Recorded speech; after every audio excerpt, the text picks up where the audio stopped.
tell them check there's it's a actually new... broadcasting, right? It's now live. Okay. So Hello, world. Hello.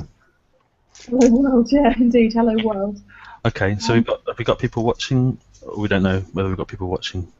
No, because I think it's a different link, isn't it, from the one we used before? And we haven't find there are a couple of people watching. Yeah. No. Welcome to the couple of people. And Muhammad Ali Hamdi. Not the link in the URL at the top. Please excuse us whilst we sort out these technical issues. We should be with you very shortly.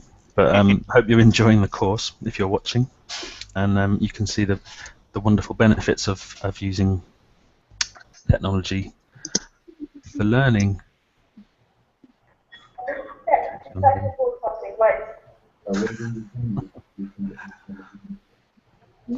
And this is a great opportunity to discuss contingency plans if you've planned a technology lesson and it all goes pear-shaped. Okay. Yeah, it's always good to have a backup. Yeah. It's loaded. Oh no, an error occurred. Still nothing. Yeah. Sorry about the technical problems. We're currently updating the FutureLearn platform and the other YouTube chat with the existing link. Okay. We're live. Sort out these technical issues. Okay. There's some really bad time lag. I just heard what Paul said about 30 seconds after he said it, I think. Yeah, same. I heard it again. Same with you. Can you say, if you're in YouTube, the old YouTube link? Yeah. We're updating the step with a new link to the Hangout. People should go and they should look at the step on FutureLearn, step 310.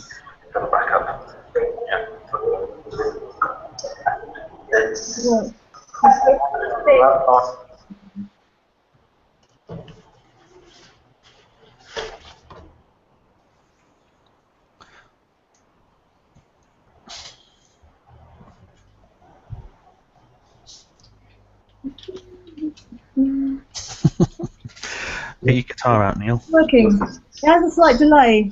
But it is working now. We are broadcasting. Okay, bit of Chris has got his guitar. There we go. We could have a If I thought we could have a jam. yeah. First ever Google Hangout live jam. Shall I just start then? Yes. Yeah, maybe. Yeah, I think start. Let's just get going. I think there'll be a bit of a time lag, obviously, while people have a look at the YouTube and have a look at the step and hopefully join us on this link. Okay. There's a bit of a lag. I'm watching myself on another screen, sort of scratching my head. I wonder if that's where the. But I'm not scratching my head. So. Okay. I wonder if that's where the feedback is coming from. Then the delay, possibly if you got it on two screens in the same place. Okay. Well. Is that second one muted? Yeah, I think it's muted, isn't it? Okay. Make sure that's really.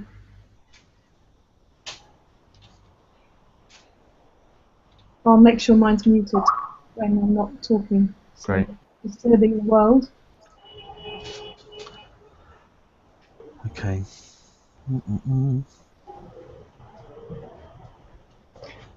Do we know how many people can see us here now? Has the link started filtering through?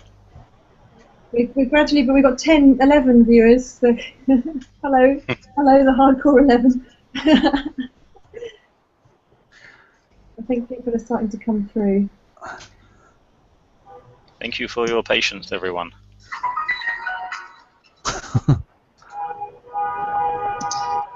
We have 11 people watching at the moment.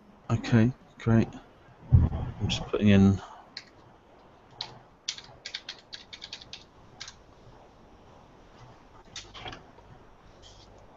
Okay.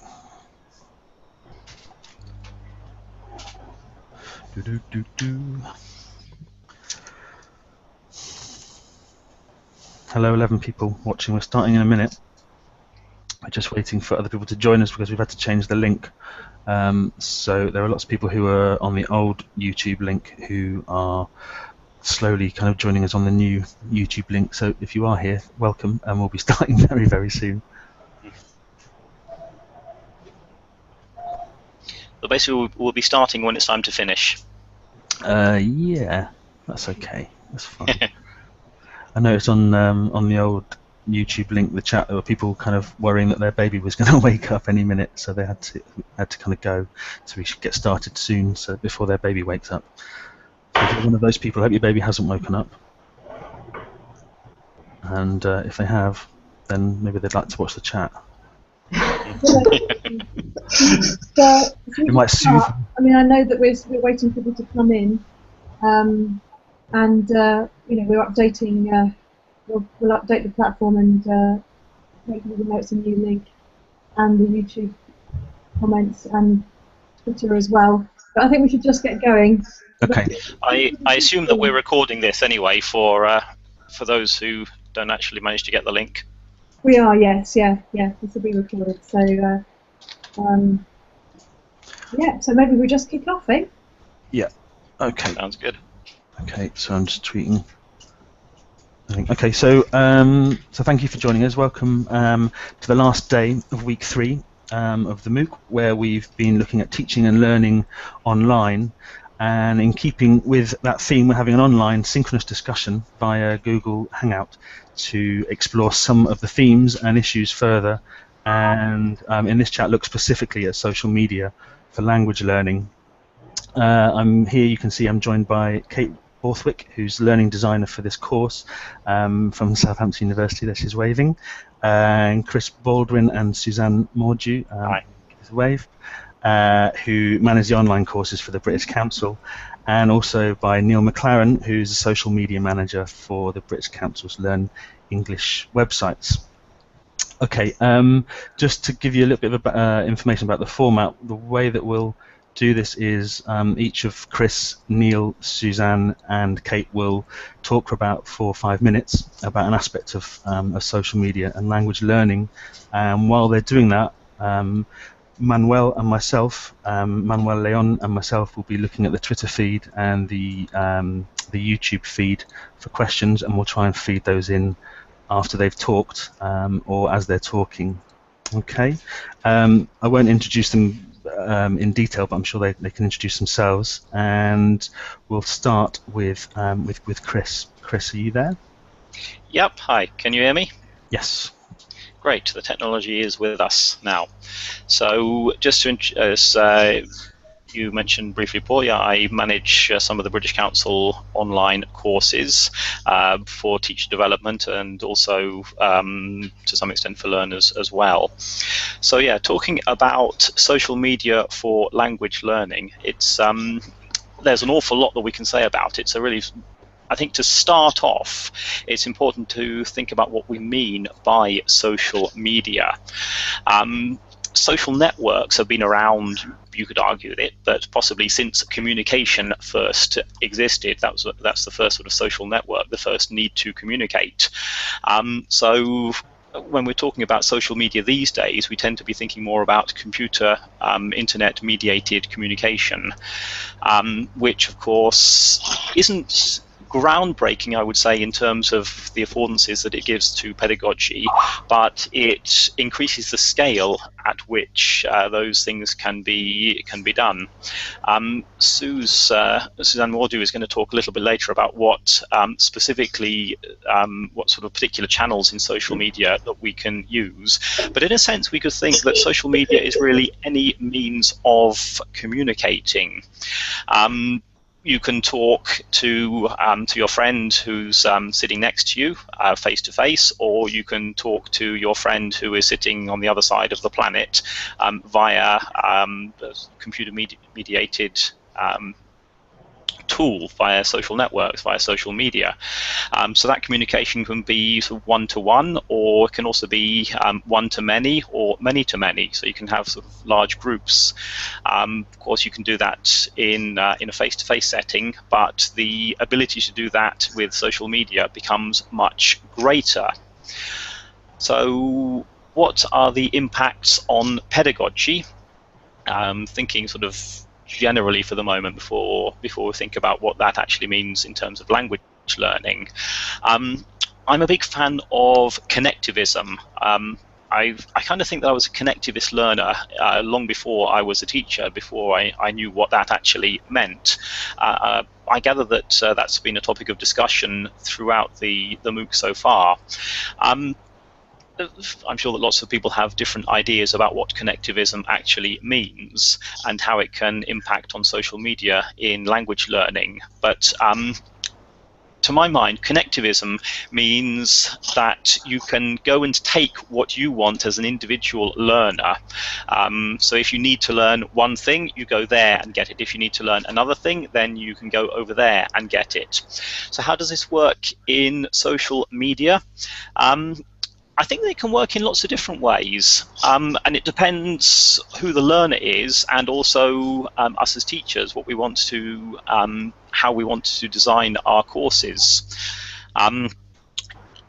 So you can create a particular tool within one particular social media channel. This Google Hangout could be one example of that. You can design a whole course within that. A learner can go to one particular tool, social media tool. Edumodo, for example, one tool that could be used, and then that could be the whole learning program delivered through one tool. And then within that one tool, the networks can be grown within that tool. Facebook, just take as an example, you can have one group of people, you have another group of people, and another group of people all within one tool. Sometimes think about different nodes of learning within connectivism. So joining, sort of, you've got one piece of learning, which is, I'm trying to do my gestures within my webcam space. You've got one node of learning here, you've got another node of learning here, another node of learning here. In my hand, there you go. So all of that learning can be different places within social media, different places within the internet. So as a learner, maybe I want to learn business English, so I can go to this particular group in LinkedIn and I can read what's going on there. Maybe I can, some of it is specifically for learning business English. Maybe some of it is general business information, but I can go there and I can learn there. Maybe I'm more interested in, maybe I'm a young learner, a primary school student, and maybe my teachers told me to go here, go to this particular website, or set up another site with its own closed social media group there, and I can learn there. So really, social media presents all sorts of opportunities, all sorts of nodes of learning around the whole of the internet, the whole of the what's the word I'm thinking of? I can't quite think now. Anyway, everywhere, I suppose. But then that then brings me on to think about the role of the teacher. All of these tools are there, but there's so many options, so many possibilities, more and more. The essential pedagogy, I think, is the same as it always was, even before the internet. But the options to exploit that basic pedagogy are far wider than they were with the use of social media.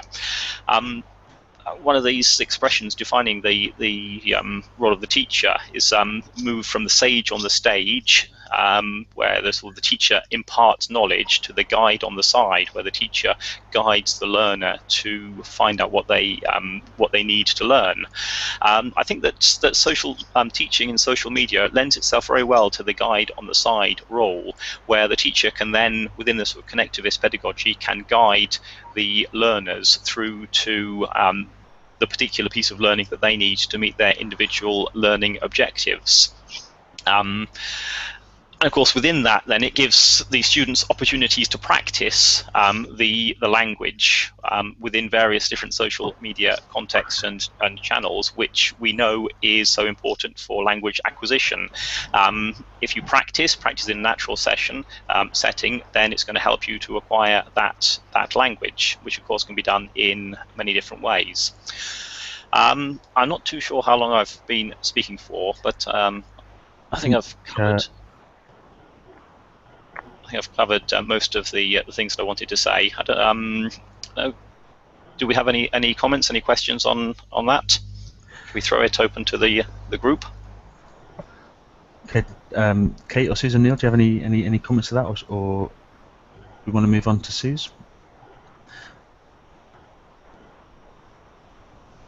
I think that's interesting. That notion of the guide on the side, and teachers are facilitators of learning, and actually I think it's a changing role maybe in the role of teachers and e-tutors, that you're more of a curator of content as opposed to that old idea, as Chris said, of the sage of the sage, the person at the front putting the content out there. You're curating it and guiding people to find their own and helping them to curate and find information. I like that idea very much. Yeah. Mm-hmm. Yeah, I mean, I agree as well. I think, Chris, that's how our role has changed when we're sort of setting things up. I think for the learners to, we give them something within the classroom or online, and then really the idea is for them or to encourage them to then go beyond that and go beyond the classroom. And sort of direct their own learning a little bit, which is where I think connectivism comes in and works very nicely, or can work very nicely. It's done well. Okay, Suze, I think if there's no other comments, we'll move over to you. Okay, yes, no problem. Okay, so my name's Suzanne Mordew, and I'm an e-learning consultant, and I also work with our teacher development courses from Istanbul. And thinking about social media, I was thinking, it's good to kind of divide it up into different sections. So Chris mentioned social networks, and of course some of the big ones are Facebook and Bebo. And I'm just checking what's going on. It's fine. Okay. Go on. Okay, just checking everyone can hear me. Okay, it's fine. Okay, so I mean, the main idea about the social networks is that you're interacting with people with similar interests, which is why Facebook, for example, has become so big among groups of friends. And then, so that's the first one, social networks. And then second, if we look at things like bookmarking sites, so one that's really popular at the moment is Pinterest, and there's also StumbleUpon and Delicious. So they're kind of internet bookmarks where you find something interesting and you kind of store it there, and you can also annotate, and you can put things into different categories. And then the third category I was thinking of is social news sites. For example, like Reddit and Dig, and on these, the users can upload their own news. They can also vote to see which article they find the most interesting. And then the fourth one is media sharing sites. So of course the most well-known one is probably YouTube, but also things like Flickr, SlideShare, Prezi. So this is where you can actually share images, videos, and also presentations. And then the next one I was thinking of is microblogging. So Twitter is probably the most well-known in microblogging, though Plurk is used quite a lot in the US and Asia. So that involves actually using very short texts. And the last part of social media I was thinking about was blogs and forums, so things like Blogger and WordPress, where you can do more text and you can add more. Of course, within these, there's always crossover. So you could have somebody who's a blogger, a video blogger on YouTube, for example. And also on Facebook, you can do blogging, you can do sharing on Facebook. So that there is definitely some crossover. But some sites or some of these kinds of social media, they can work better for different kinds of activities. So thinking about the social networks like Facebook, I mean, that can be quite good for getting groups together, if they've got group work. If you as a teacher want to get feedback from your students, it could be a good way to do it. And also you can add images and videos as prompts, and you can have live chats. I find with something like the social networks, quite often as a teacher you have to actually prompt people a lot on that, especially something like Facebook where perhaps they're using it socially with their friends, and to do something in a learning environment they may be a bit more reluctant. I think with the bookmarking sites, they're really good as research, individual research, and also if people have group projects, then it's a good starting point. They can get all the information together on a bookmarking site. And then the social news sites, that's great for both reading and writing. You could get your students to write something, it could even be collaborative, and then they could upload it onto the social news sites. So it's very easy for them to submit their own story, or you could get them looking and voting on stories, so it's very good for both reading and writing kind of activities. And then the media sharing sites, of course, you can get your students doing their own video. They could be making a photo story. They could be preparing presentations and putting them on slideshow and Prezi. So a great way for them to share their work, very, very motivating to do. I find microblogging sites like Twitter is very interesting because they do have this restriction on the amount of characters they can use. So I think it's really very succinct, write very short texts. And it also could be good for something like photo captions. So as a teacher, you put a photo and they have to come up with a caption. So something like that is, works really well on Twitter. And then if you actually want your learners to be involved in a much bigger project, you want them to be writing more, then obviously you'll be thinking about more of a blog like Blog or a WordPress, and getting them to actually put the whole project together, which again could be collaborative, or it could be something they do as their own portfolio. Okay, and that's all I wanted to say about that. Great. Okay, thanks, Suze. Yeah, I mean, just sort of going back a little bit to the bookmarking and social news information. I think, one of the things that we all kind of have to deal with as teachers or as learners is the massive amount of information that's kind of there for us to access, and part of the skills of being kind of learners or communicators in today's world is about that. It's about trying to curate that and filter that information so it doesn't kind of overload you. And that for me, I think is a big thing and very important. So yeah, good to mention. Thanks for that. Anyone else have any comments? Yeah, I was just thinking, Suze, as you were talking there, just the vast amount of tools that are there. One of the things that I think they really help with is motivation in class, particularly with young learners. Possibly the text that you're actually using could be identical to what you could have been using in a traditional classroom with just using paper, a course traditional textbook.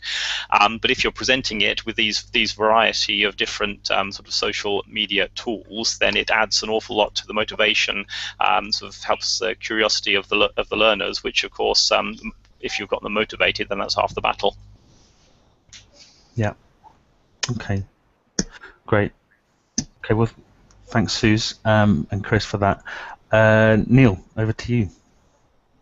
Yeah, I'll probably be quite brief. I'm going to focus more on the kind of practical applications as to what we actually do in the social media team with the British Council. I mean, an example was that this week we had the Facebook discussion as part of this course, which I think went very well. We had more than 160 questions posted, and which we answered. The discussion itself reached, I think, almost 60,000 people. And that kind of public social media interaction, fast-moving, live, synchronous like that, is really very motivating for people. In general, most people tend to view Facebook. I mean, we're active in Facebook, Twitter, YouTube primarily. We also have LinkedIn and some other accounts, but really the vast majority of our audience is on Facebook. And the numbers are quite staggering. I mean, we have more than 5 million followers now across Learn English, Teaching English, Learn English Teens, and Learn English Kids, which is a huge number. And most people tend to view, I think, social media like Facebook as quite a frivolous thing, kind of place for cat videos and BuzzFeed and so on and things like that. And it's usually quite a revelation when it's used for a more serious pedagogical use like this. We found this with both teachers and learners that when it's first suggested that they participate in Facebook and use Facebook as a learning tool for them, it's kind of looked on as something they would never consider before, and they would consider instead more closed networks and working together on more specifically educational platforms. But the strategy that we follow on Learn English is that we've talked about connectivism and curating content, and that's basically one significant part of our role. We provide learners with a daily dose of free resources and different engaging activities at all different levels. We try to cover a range of interests, so we focus on exam preparation, business, non-language learning content, just the content which we know will be of interest to our audience, literature, various things to do with that, which allows all of our followers to basically follow their own path in exploring topics and developing their skills. They can pick and choose what they want, they can then request more.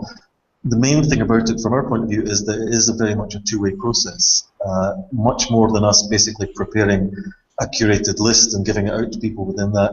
It's a two-way dialogue, so we get requests from people all the time for content, or we post content and then people use that as a springboard to then say, well, how about this, and it grows. And our job basically is to gather together and filter content for them and present it in a way that is practical, easily accessible, and everything else that works with that. So that's one aspect that I think works very well in social media from that point of view, because again, we're reaching people where they are. You know, as I said, more than 5 million people, they're on Facebook. Our content is there. We don't only focus on British Council content, but we also use content proposed by learners. We use content by other partners that work with us and contribute things to that. And overall, that works really well. On the other side, we also offer, basically when we were talking earlier about the guide on the side thing, we get requests, questions. We run, on Learn English, we run 2 or 3 times a week, we run what's called a language clinic, which is basically a 90-minute to 2-hour session, very similar to the one that we ran for this course on teaching English. In which, again, you know, we have hundreds of questions. Myself and a couple of colleagues deal with those. We guide the learners to resources that can help them with self-study and help them to develop their own skills. We answer questions directly where appropriate. We also worked hard over the time to build up a real sense of community. So what we've got is that people are willing, in fact not only willing, but enthusiastic to help and also to share and to offer their own input, which is very motivating for learners. When they feel that they know the answer to something or confident in one area and they can help someone else online, you can see that it's a very positive and reinforcing kind of experience. And the range of questions, the range of content that we deal with is massive. It ranges from simple A1 level grammar questions up to language professionals. This is on the Learn English site, talking about journalists, people who are dealing in English, who are looking at very specific, subtle nuances of language. The whole range goes with that.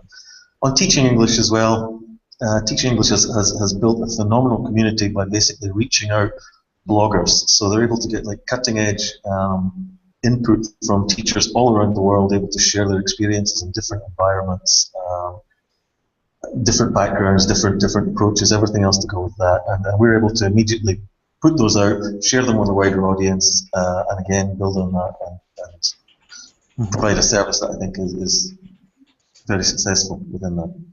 Okay, that's all. Great. Thanks, Neil. Thanks, Neil. I mean, yeah, just sort of to pick up on that a little bit. So some of the things, some of the comments that I've seen on the course itself are from participants who are maybe sort of suggesting that the interaction that happens isn't as meaningful, or perhaps that they comment but there's nothing kind of coming back. And I think what you're doing with Facebook, and certainly with the language clinics that you do, it kind of gives it that kind of level of interaction where people kind of feel that they're getting some kind of personal treatment, which emulates what you might get in a face-to-face context. So I think it's positive that that's happening, so people can sort of feel the benefits of that rather than just kind of shouting into the darkness perhaps a little bit.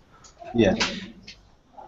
That reminds me of a presentation that I heard at IATEFL, the conference last year, which was talking about a British Council project in Chile, South America, and that was essentially, it was online learning. It was a self-access online English course, which had a social media channel to it as well.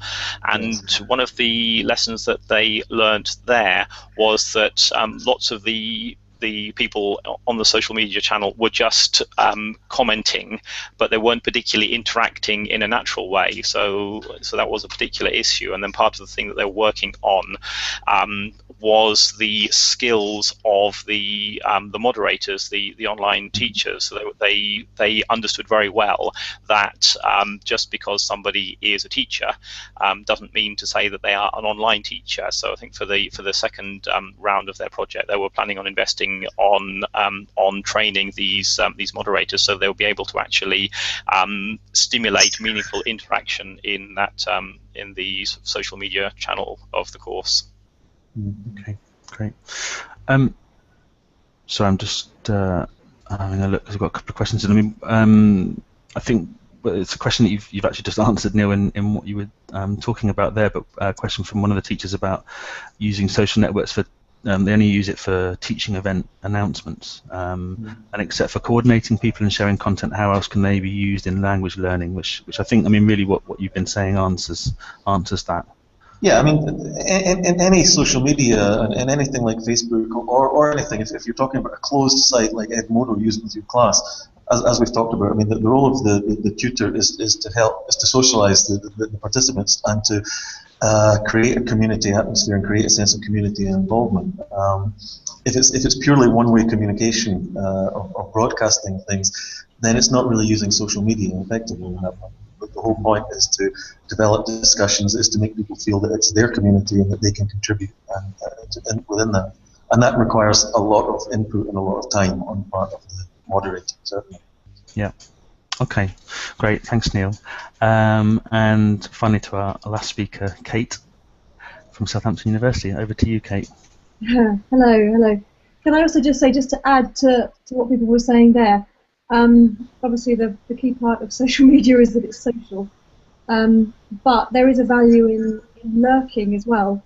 And I think one of the things when you get involved with online courses for the first time and with tutoring them is that notion of the tutor giving up some aspect of the control over what's happening in the learning environment, and understanding that some students out there are going to be lurking and looking and reading the responses and not necessarily interacting, but nonetheless they're still getting an awful lot from the experience of reading, and it can be a rich experience, and it's one of these Absolutely. things that's hard to kind of absorb as a teacher because you want to gain that interaction.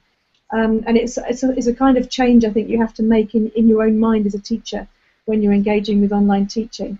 But what I wanted to say really was that for me one of the exciting things about social media and language learning and teaching are the opportunities for creation and for the open sharing of work. Now everyone's touched on this so far in what they've said.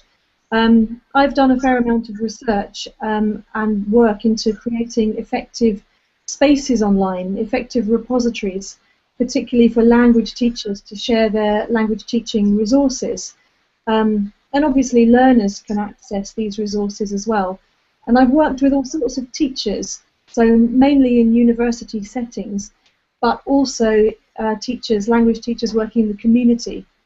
So, for example, in Southampton, where I am, the University of Southampton, we have a wide range of community-based languages taught, and they range from Polish, Punjabi, Italian, German, and these are teachers who have day jobs, but they teach at the weekends or in the evenings in the community, and they have a hard time finding resources that are appropriate and right for their classes. And so the concept of using social media as a network to share resources and to share ideas is something that's really practically useful for them, but also for any other language teacher as well. So my work's been about looking at what the challenges are about sharing material and also creating material. And I think the great thing about the way social media has developed over the last few years is that we can all become creators of fantastic content, and we can share it, and others can find it and use it. People who know us or people who don't know us, it's in the public domain. I mean, such sites, even like Google or Flickr or Toondo, WordPress, all these sites, they allow you to create something, but also to get your students to create something and then share it openly. And I think for language learning, this is a particularly fabulous facility, because language teachers and language learners constantly need authentic materials. They need different kinds of materials, motivating materials, things that are interesting, that's going to spark interest in the class. And the range of material that's out there, created by anyone and everyone, can be made use of in really exciting ways. And I think one of the things we've found, there's always questions about quality and usefulness about open resources on the internet, but I think teachers know what they want to achieve from their material, and they adapt it for their learners and for their context. And also learners too. You know what you want to get out of your language learning experience, and so you go out there and you find material, and then you tweak it in the way you want, and you take from it what you need. And the wonderful thing is, the whole world is creating and sharing material, so you have a massive kind of corpus to choose from. I mean, I think some of the benefits of sharing material is that as a teacher you can find lots of third-party resources, and it saves you time as a teacher. It also helps you to bring in different methodologies, different ways of doing things, and just innovate on what you do. I think if you share your own resources, obviously you're contributing something to the wider community of teachers and learners, and also you're raising your own profile, and you're joining a network of people who are doing something that's good for education, good for learning and teaching. It's not to say there aren't challenges to consider, I think, if you are creating material and sharing it yourself. Obviously, copyright is an issue. You need to be willing to give away and accept that people will take what you've created and perhaps change it in ways you weren't expecting. You need to be careful not to infringe anybody else's copyright if you're using or adapting third-party materials. And you need to pay attention to, for example, how you might license your open resources.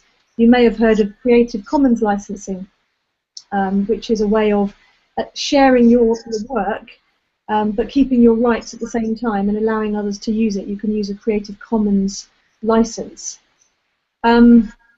The other thing is people ask about quality in the projects I've worked on. There's so much information out there. How do we know what's good and what isn't good? And as I say, it goes back to that notion of you can't predict where someone will find your resources useful. It might be the content, it might be the technology, it might be something else. Or maybe someone looks at your resource and thinks, oh, I don't want to do it like that, but I want to do it, that's a good idea, I'll do it in another way. And so I think, if you're thinking about sharing your work, don't worry about it. If you think it's good and use it for teaching, then other people will think it's good too. And obviously, once you've created something and it's out there, you need to use all those social media outlets that all my colleagues here have talked about to help people find it.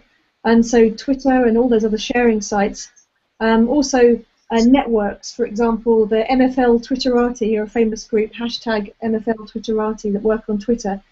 A very lively group of teachers, language teachers there, sharing their ideas, sharing their resources and useful links that they find. But also sites like the British Council.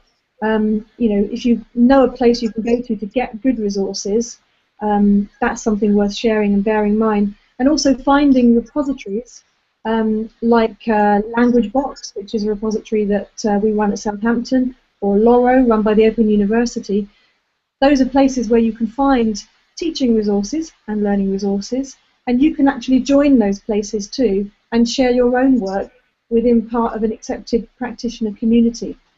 So I think, be alive all the time to opportunities about how you can contribute, as well as how you can use resources on the web. And then you're contributing to this great social whirl and discussion about social media and sharing your ideas and experience, which I think is a fabulous thing to do. Yeah, great. Thanks, Kate. Yes, no, I agree with pretty much everything you said there. I think it's, as you say, I mean, what we create, we have a feeling about, the stuff that we create and put online, and but the way that it's adapted and the way that it's used and the usefulness of it is different from person to person. So it's it's an interesting point.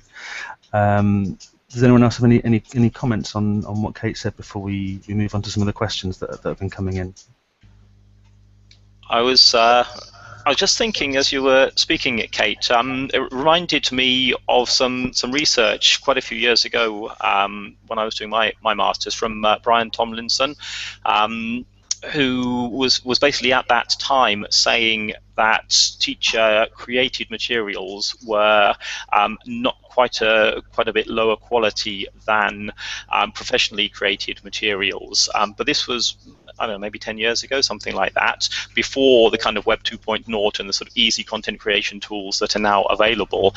So the thought occurred to me is just, I wonder how that has changed in those years. I'm kind of guessing that the quality of teacher-created materials has come on leaps and bounds because the tools make it much easier to translate the ideas into practice.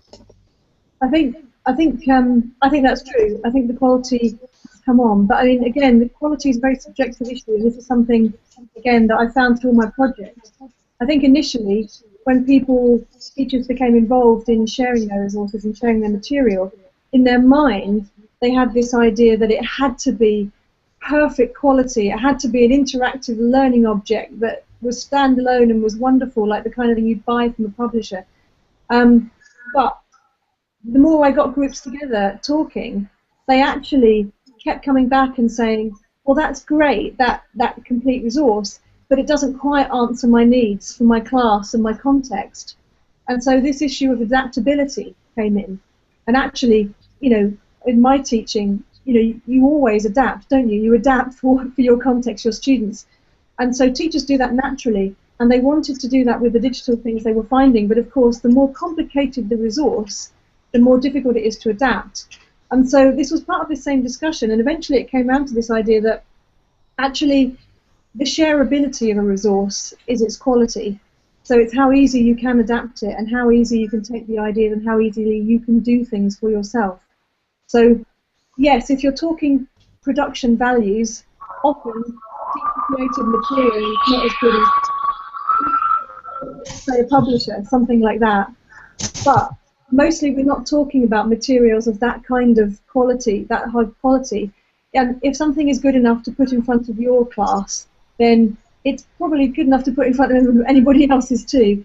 And anyway, you will adapt it. You will make it what you want it to be. Mm-hmm. And we found this idea has much more practical application than waiting for some finished, polished resource to be created and used.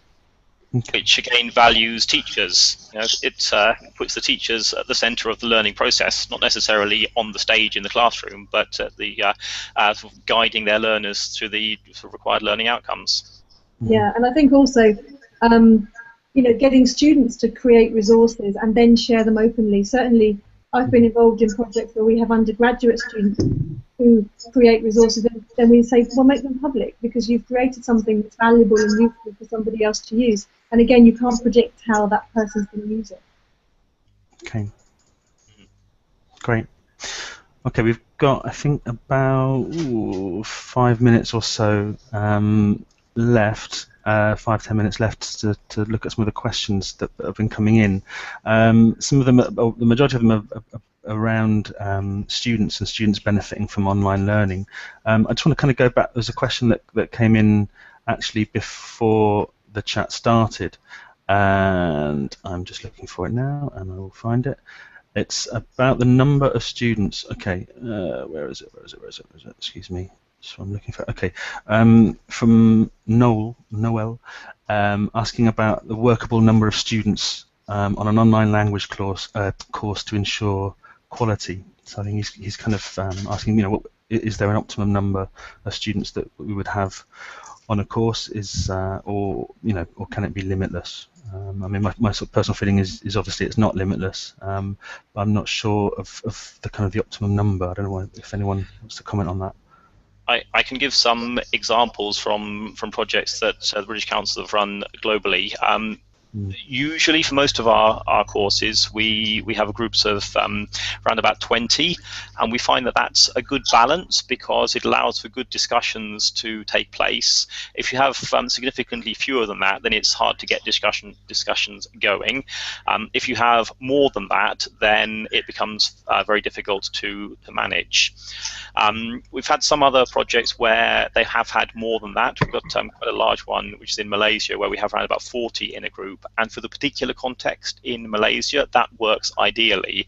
It seems as though lots of the people are maybe somewhat more conservative than in some other places there. So we found that having a large group is actually more effective there. So I think it probably depends on the specific context as well. Okay, great. Thanks, Chris. Another question about differences between Moodle and MOOC. Suze and Chris, I know you're Moodle experts. Yeah. What are the differences between Moodle and MOOC, and are they considered social media? This is from Alejandra. Do you want to go for that, Suze, or shall I? Oh, your microphone's muted, Suze. Yeah, I just realised. Sorry, I just realised. Well, usually, Moodle is a kind of learning management system, and usually with the Moodle courses, they're set up as closed courses. So most of the Moodle courses I've done, the Moodle courses we run, then they would be run as closed courses. But the MOOCs, so the massive open online courses, then it's an open resource. And so usually it's open for people to join, and have limitations on numbers. So some of the big MOOCs that are running for places like Berkeley, they have thousands of students actually taking the courses. So a Moodle would be considered much more of a closed course with the numbers that Chris was talking about, sort of maybe 20 to 40 learners on them. Yeah, that's a good description, Suze. I often think that maybe Moodle is like the paper that a book is made out of, and there are other learning management systems as well, Blackboard, Desire to Learn, etc. That's the paper that you write on, and the MOOC, the course itself, is the words. Of course, MOOC is one type of course, many other types of courses, but those are the words. And then, of course, the teacher's still got to go and teach with that book. Okay, great. Thanks, Chris. Neil, I'm not sure if this one's for you, maybe. There's a question about using social media for language learning. And I mean, the question is put as, is it a waste of time? Because learners might divert to other topics. So I guess the question is, how do we keep learners on track? If we're asking them to use social media for their language learning, how do we know they're not kind of going off and just kind of doing other things for personal enjoyment? Because obviously language learning isn't personal, but it is obviously enjoyable as well. So that's an interesting question. I'm not quite sure what the context would be. Yeah, I mean, I guess it's just sort of keeping them on track. I mean, it's not. Sorry, it was a bit unfair to pick on you and ask you to answer that. If anyone else has any kind of ideas about that, how we keep students on track. I mean, I guess it's it's similar to a normal classroom environment. You keep them on task. But obviously with social media, there are so many other sort of distractions and diversions. Well, yeah, I mean, there's no question that social media is a much freer environment, and it is much less controlled in that way, and it's not even like a focused discussion very often as you would have on an online course like this. It is naturally dynamic, and it does take its own directions and move in that. But like anything else, I mean, when there are specific tasks and specific work to be accomplished, then if you have an engaging task and if you're there as a moderator keeping things on task and making sure that things go back, then that's fine. But I think, to an extent, certainly on our social media, we do allow people to go off on tangents and so on. So it often leads to fascinating discussions in and of itself, which I found. Yeah, to add to Neil's point, so I think it depends specifically on the actual context where you are. If you're using social media in a physical classroom, in your computer room at your school, or if you've got your school set of iPads or whatever in the classroom, then you can be monitoring what they're actually doing. You can be sort of looking over their shoulder, virtually speaking, and making sure that the kids are on task. And they will be some of the time, and they won't be other some of the time. And that's sort of traditional, as Paul mentioned, that's traditional classroom management. If it's, say, setting them homework to do on social media, then they can, assuming that they have the technology there at home, then they can go off and do it, and they can get distracted. But hopefully they'll be learning something in those distractions as well. If thinking about connectivism again, if the distractions are all sort of links and from the context of the task that you specifically set them, then that's all good. And of course they're going to get the homework done, or not, and face whatever the consequences may be. Okay. Great. I was going to say, I think there's two things here. One is that when you're using social media, you can have quite natural interaction, because one thing I'm sure as teachers probably we've all noticed is that sometimes when you're using course books, that actually the interaction shown in the course book is not very natural, and I think social media gives that good chance. So there are pluses and minuses, and you may have to accept that sometimes learners are going off task. But the other thing is, when you set your learners any kind of task, you have an aim in mind, of what, you already thought about what you expect them to achieve. So as long as they achieve that, if they go off and do something else as well, then is it really a big thing? Because the main thing is you want to meet your aims. Great. Okay. Thanks, Suze. I think we maybe got time for a couple more questions.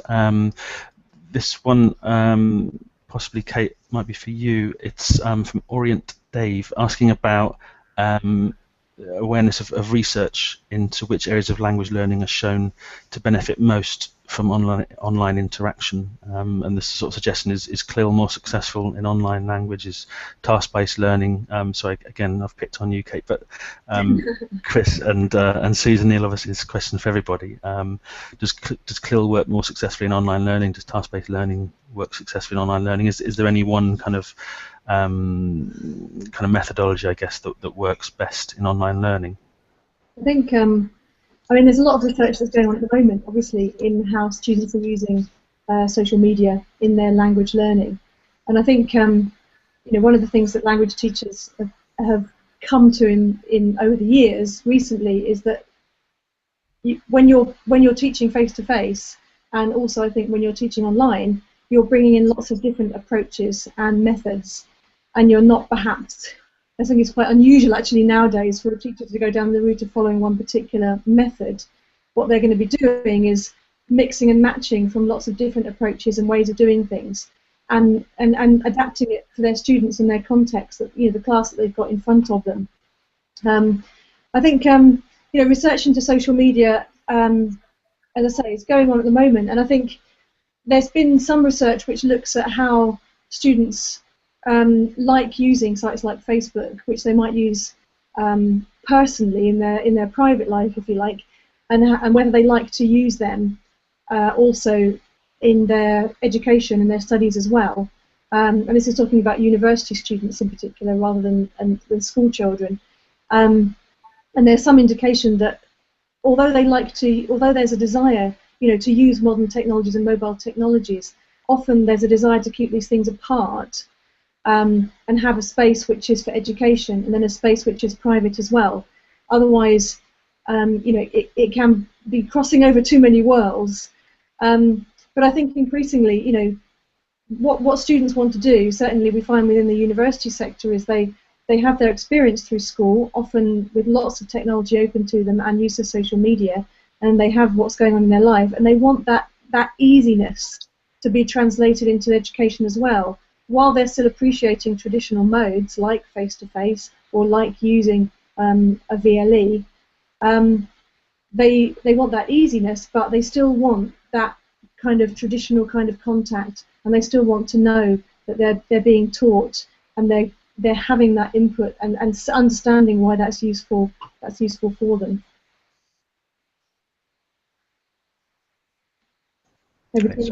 Sorry, yeah, no, I was just unmuting my microphone. It dropped out. Okay, Susan's just having a problem with electricity, but she's back. Okay, I'm going to kind of wrap it up. Just one last thing, which I think it's good that you're back, Suze, because this is something I think you covered when you were talking, and that we mentioned about someone asking from Kate O about an infinite amount of resources nowadays, which is obviously a good thing, but how we can filter those things and which ones will give us quality results. But I think you kind of covered that a little bit with what you were saying with the sort of bookmarking sites and social news, no?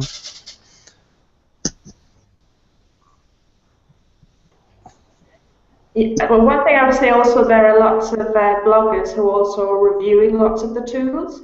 So, for example, Nick Peachy, his blog is quite well known, and he looks at a lot of the different tools, and he tries things out and he gives his review of it. So that's something you can search for. You can search on the blogs and try and see how other people have found certain tools. But I'd certainly recommend you looking at Nick Peachy's site.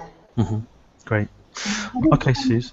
Sorry, just to add to that, I didn't just find the communities. Things like, as we said, Nick Peachy's blog. Russell Stannard is someone also who teaches TV, lots of training videos he puts on about how to use different softwares. Also communities like you find through the Times Education supplement, Test Connect. There are lots of teachers sharing resources there. These are places you can go to, and you can find things specifically created to share by teachers, as well as obviously all the British Council sites.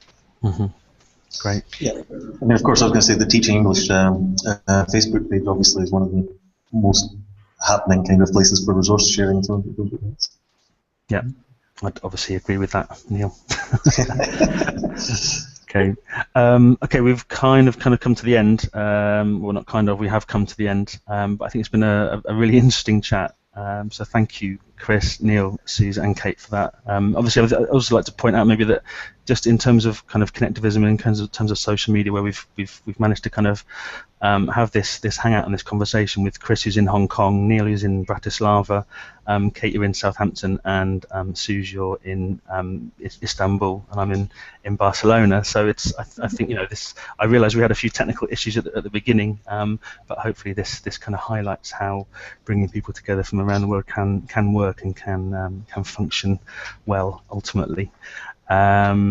So thank you very much for joining us. I hope it's been of benefit to you, and I hope you've got something out of it.